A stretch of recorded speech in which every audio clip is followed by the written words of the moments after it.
ராஜினாமா கடிதத்தை வந்து இசைக்கு சுப்பையா கொடுத்திருந்தாரு. என்ன முடிவு எடுத்திருக்கீங்க? ப்ராசஸ் பண்ணிட்டீங்களா? என்ன நிலைப்பாடு? அம்பாசமுத்திரம் மாண்புமிகு சட்டமன்ற உறுப்பினர் இசக்கி சுப்பையா அவர்கள் அளித்திருந்த ராஜினாமா கடிதம் ஏற்கப்பட்டு விட்டது. அந்த ராஜினாமாவை இன்று முதல் ஏற்றுக்கொள்கிறோம். அடுத்த நடவடிக்கை அது வந்து அரசிதழில் அதை பதிவு செய்ய வேண்டும். அதற்குரிய ஏற்பாடு நடந்து கொண்டிருக்கிறது. தொடர்ந்து சட்டமன்ற உறுப்பினர்கள் வந்து ராஜினாமா செய்துட்டே இருக்கிறாங்க. இது தொடர்பாக விமர்சனங்களும் வைக்கப்படுது. அவர்கள் வந்தால் அவர் கொடுக்கிற கடிதத்தின் அடிப்படையில் ஏற்புடையதாக இருந்தால் ஏற்றுக்கொள்கிறோம். அதை தவிர்த்து எனக்கு கருத்து சொல்வதற்கு ஒன்றுமில்லை. சபாநாயகர் என்பதை தாண்டி தாவேகாவுடைய நிர்வாகியா நீங்க சொல்லக்கூடியது இந்த விஷயத்துல குதிரை பேரம் நடக்கிறது அப்படிங்கிற ஒரு குற்றச்சாட்டு தொடர்ச்சியா விமர்சனங்களா வைக்கப்பட்டு வருகிறது. கட்சி சார்ந்தவர்கள் தங்கள் கருத்துக்களை அவர்கள் தெரிவித்துக் கொண்டிருக்கிறார்கள். சட்டமன்ற பேரவைத் தலைவர் என்கின்ற முறையில் சட்டத்திற்கு உட்பட்டு, விதிகளுக்கு உட்பட்டு, சட்டமன்ற மரபுக்கு உட்பட்டு என்னிடம் அளிக்கப்படுகிற கடிதங்கள் சட்டத்திற்கு உட்பட்டவையாகவும், சட்ட விதிமுறைகள் உட்பட்டவையாகவும், சட்டசபை விதிகளுக்கு உட்பட்டவையாக இருக்கிறதா என்று பார்த்துத்தான் நான் முடிவெடுக்கிறேன். அந்த வகையில் இந்த ராஜினாமா கடிதங்கள் முறையாக ஏற்றுக்கொள்ளப்பட்டிருக்கிறது. அவசர நேரத்துல முடிவெடுக்குமா? காலையில கொடுத்தாரு, மதியமே ஏற்றுக்கிறோம். இதற்கென்று காலக்கெடு எதுவும் கிடையாது. விதிமுறை என்ன சொல்லுங்கள், சபாநாயகர் விரைந்து முடிவெடுக்க வேண்டும் என்று இருக்கிறது. அந்த அடிப்படையில் தான் நான் உடனே முடிவெடுத்திருக்கிறேன். எடப்பாடி பழனிசாமி தரப்புல இருந்து ராஜினாமா கடிதத்தை ஏற்றுக்கொள்ளக்கூடாது அப்படின்ட்டு உங்கள்கிட்ட நேரில் பார்த்து வலியுறுத்தினாங்க. அவங்க கொடுத்த மனுவில் என்ன இருக்கு, நீங்க பரிசீலிக்கிறீங்களா? அவர்கள் மனு அளித்திருக்கிறார்கள். அதை படித்து பார்த்து கொண்டு ஆய்வில் இருக்கிறது. உரிய நடவடிக்கைகள் அது தொடர்ச்சியாக எடுக்கப்படும். அதுக்கு எப்போ சார் பதில் எதிர்பார்க்கலாம் அவர்களுடைய தரப்பு கடிதத்திற்கு? இதற்கெல்லாம் காலக்கெடு என்று ஒன்று கிடையாது. அவசியம் கருதியோ அல்லது தேவை கருதியோ உடனடியாக அறிவிக்க வேண்டும் என்றால் அதற்குரிய நடவடிக்கைகள் எடுக்கப்படும். இதுவரை யாரும் கேட்கவில்லை. வந்தால் என் வரவேற்பறை எப்போதும் யாருக்கும் தயாராக இருக்கிறது. மாண்புமிகு சட்டமன்ற உறுப்பினர் தன்னுடைய ராஜினாமா கடிதத்தை அளித்திருக்கிறார். விதிகளின்படி ஆய்வு செய்து விரைவில் என் முடிவை அறிவிப்பேன். விரைவில் என்றால் இன்றைக்கு மாலைக்குள்ள அறிவிப்பேன். அக்ரி கிருஷ்ணமூர்த்தி அவர்கள் வந்து சந்திச்சு கோரிக்கையில முன்வைத்திருக்காங்க. போது 3 சட்டமன்ற உறுப்பினர்களுடைய இது வந்து ராஜினாமா ஏன் ஏற்பட்டிருக்காங்க, அதுக்கு உங்களுடைய பதில் என்ன சார்? சட்டமன்ற விதிகளின்படியும் சட்ட முறைகளின்படியும் விரிவாக ஆய்வு செய்யப்பட்டு வருகிறது, நடவடிக்கை எடுக்கப்பட்டு வருகிறது.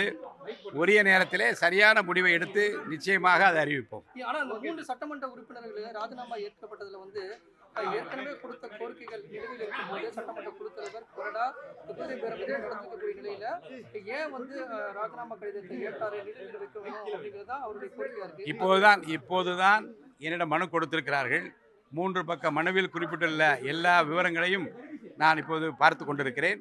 முறையாக ஆய்வு செய்து உரிய நடவடிக்கை எடுக்கப்படும். சபாநாயகர் நேற்று ஏற்றுக்கொண்ட அந்த கடிதத்தை திரும்ப பெறணும் அப்படின்னா நீதிமன்றத்தை அவர்கள் என்னிடம் மனு கொடுத்த பிறகு என்னுடைய முடிவுக்காக காத்திருக்கலாம், அல்லது அவர்கள் விருப்பப்படி என்ன நடவடிக்கை எடுத்தால் அதில் நான் குறுக்கிட முடியாது. சபாநாயகர் என்கிற முறையில், அவைத்தலைவர் என்கிற முறையில் நான் என்னுடைய பணியை சீராக செம்மையாக செய்து கொண்டிருக்கிறேன். யாரும் எனக்கு காலக்கெடு விதிக்க முடியாது. சட்டத்திட்டங்களுக்கு உட்பட்டு, சபை விதிகளுக்கு உட்பட்டு நான் இயங்கிக் கொண்டிருக்கிறேன். முறையான நடவடிக்கை நடந்து கொண்டிருக்கிறது. அந்த தீர்ப்பு முறையாக வழங்கப்படும். அதிகாரம் கிடையாது, அவர் வந்து ஏற்றுக்கொண்டதை திரும்ப பெறணும் அப்படின்றது தொடர்ச்சியா அதிமுகவுடைய இபிஎஸ் தரப்பு குழுவினர் வந்து தெரிவிக்கிறாங்க சார். ஸ்பீக்கர் ஹஸ் நோ பவர்னு சொல்லிருக்காரு. மாணவருக்கு அதிகாரம் கிடையாது அவருக்கு அப்படிங்கறத அவர்கள் கருத்தை அவர்கள் சொல்வதற்கு உரிமை இருக்கிறது. என்னுடைய அதிகாரம் என்ன என்பது என் சட்ட விதிகள் சொல்லுகிறது, சட்டமன்ற விதிகள் சொல்லுகிறது. அந்த விதிகளுக்கு உட்பட்டு நடக்க நான் கடமைப்பட்டிருக்கிறேன். அந்த நீதிக்கு தான் நான் தலை வணங்குவேன். 3 ராஜினாமா கடிதம் ஏற்கப்பட்டதா அரசியல் வெளியிடப்பட்டிருக்கா? 3 ராஜினாமா கடிதம் ஏற்றுக்கொள்ளப்பட்டது அவர்கள் கொடுத்திருக்கிற 3 பக்க மனுவில் குறிப்பிடப்பட்ட விஷயங்கள் எதுவும் இருக்கிறது.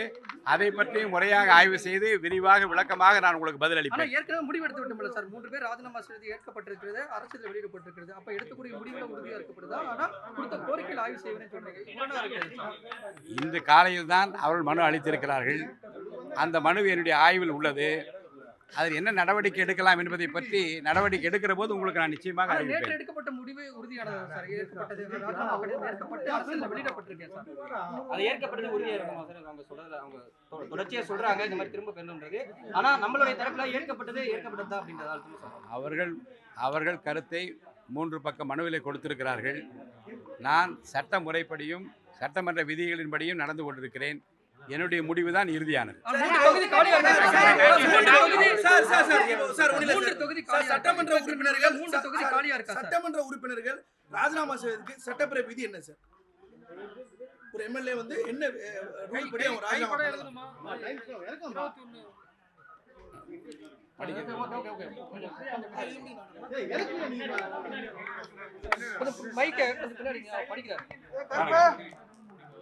பேரவை உறுப்பினர் கொஞ்சம் சைலண்ட். பதவியிலிருந்து விலக விரும்பும் ஒரு உறுப்பினர் இதற்கான இணைப்பில் உள்ள படிவத்தில் பேரவைத் தலைவருக்கு தம்முடைய எண்ணத்தை தம் கைப்பட எழுதி கையொப்பமிட்டு தெரிவிக்க வேண்டும். பேரவைத் தலைவர் ஒரு உறுப்பினரது பதவி விலகல் ஏற்றவுடன் அச்செய்தியை தகவல் நாளிலும் அரசிதழிலும் கூடிய விரைவில் வெளியிட வேண்டும். அப்படிதான் நேற்றே வந்து அவர் ராஜினாமா ஏற்கப்பட்டதுடன் அரசிதழில் அதை உடனே மாலையே வெளியிட்டிருக்கிறோம். முறைப்படி நேற்று அந்த 3 பேர் ராஜினாமாவும் அறிவிக்கப்பட்டிருக்கிறது. என்ன சொல்றாருன்னா, நீங்க பிரஸ் மீட் பார்க்கும்போது வந்து ஆபீஸ்ல வரல, எப்ப நோட்டிபிகேஷன் வந்ததோ அப்பதான் முறைப்படி ராஜினாமான்ற ஒரு வாதத்தை வைத்திருக்காரு வெளியே. அவர்கள் என்ன வாதத்தை வேண்டுமானால் வெளியில வைக்கலாம். நான் சபை விதிகளுக்கு உட்பட்டு தான் நடந்து கொண்டிருக்கிறேன். வந்துட்டு நீங்க பழிவாங்கும் நடவடிக்கையில் ஈடுபடுறதாக எடப்பாடி பழனிசாமிக்கு எதிராக பழிவாங்கும் ஈடுபடுறதாக ஒரு குற்றச்சாட்டு இருக்கு. கடந்த காலங்களில் நீங்க பன்னீர்செல்வத்துக்கு பின்னாடி இருந்தப்ப அவர் எதுவும் கேட்கல, இப்போ வந்துட்டு நீங்க வந்து அவருக்கு பழி வாங்குறீங்க அப்படிங்கிற ஒரு கருத்துக்கள் சொல்லப்படுகிறது. நான் வந்து சபாநாயகரா நீங்க என்ன சொல்றீங்க? இல்லை, அதாவது யாரையும் பழி வாங்குற இடம் இந்த சபாநாயகர் அலுவலகமோ சட்டமன்ற பேரவையோ அல்ல. ஒரு உறுப்பினர் தன்னுடைய சுய விருப்பத்தின்படி அவர் கையொப்பமிட்டு ஒரு கடிதத்தை நேரிலே வந்து ராஜினாமா கடிதம் என்று தருகிற போது அது முறையாக இருக்கிறதா என்பதை பார்த்து அதை ஏற்றுக்கொள்ள வேண்டியது என்னுடைய கடமை. என் கடமையை நான் செய்திருக்கிறேன். அவர்களாக ஏதாவது கற்பனை செய்து கொண்டால் அல்லது ஊடகவியலாளர் நீங்களே ஏதாவது கற்பனை செய்து கொண்டால் எனக்கு எந்த பழிவாங்க உணர்ச்சியோ யார் மீது கோபமோ விருப்பம் எனக்கு கிடையாது. நான் சட்ட விதிகளுக்கு உட்பட்டு தான் நடப்பேன். அப்படிதான் நடந்து கொண்டிருக்கிறேன். EPS தரப்பு கொடுத்த இந்த கடிதத்தின் மேல இது டிஸ்குவாலிஃபிகேஷன் நடவடிக்கை இந்த எம்எல்ஏக்கள் மேல எடுப்பீங்களா? 40 டேஸ் மேல ஆயிருச்சு. அது ஆய்வுக்கும் நடவடிக்கையும் உட்பட்டு இருக்கிறது. நிச்சயமா நடவடிக்கைகள் தொடரும். தேர்தல் ஆணையத்திடம் இந்த 4 கடிதங்கள் எப்போது கொடுக்கப்படும்? முறையான கெசட் வந்து விட்டது, அரசியலில் அது வெளியிடப்பட்டு விட்டது. முறையான அறிவிப்பு தேர்தல் ஆணையம் தான் வெளியிட வேண்டும். அதற்கும் சட்டசபை தலைவருக்கு சம்பந்தம். 3 எம்எல்ஏக்கள் ராஜினாமா பண்ணதை நீங்க குதிரை வேகத்துல வந்து செயல்பட்டு கெசட்ல வெளியிடுறதாக வந்து சொல்றாங்களே சார்? என்னுடைய பணியை எப்படி செய்ய வேண்டும் என்று விதி சொல்லுகிறதோ அந்த விதியின்படி நான் செய்திருக்கிறேன்.